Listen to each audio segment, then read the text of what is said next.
पुन्हा एक नवीन गुणाकाराची युक्ती आपण शिकणार आहोत, तर बघू ती कशी आहे. युनिट प्लेसच्या अंकांची बेरीज चार असेल आणि 10th प्लेसचे अंक सेम असतील तर काय करायचं. सरळ सरळ युनिट प्लेसच्या अंकांचा आधी गुणाकार करायचा. 4 × 0 किती होतात 0.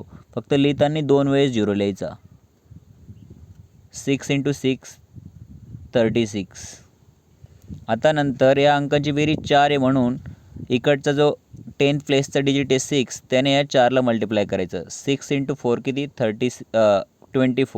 तो 24 उजवीकडून एक डिजिट सोडून या दोन अंकांच्या खाली लिहायचा आणि त्यांची बेरीज करून टाकायची.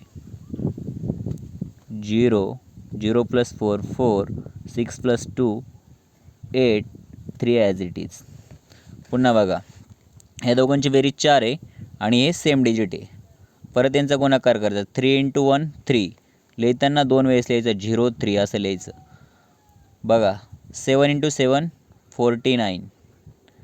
आता यांची बेरीज 4 होती म्हणून या 7ला 4ने गुणायचं. 7 चोक 28. उजवीकडून एक डिजिट सोडून लिहायचं 28.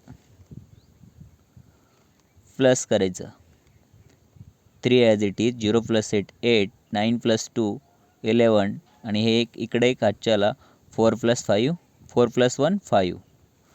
बघा लास्ट एक्झाम्पल. या दोघांची बेरीज 4 आहे आणि हे सेम आहे. 2 × 2 4. फक्त लिहिताना 0 4 असं लिहायचं. 8 × 8 64.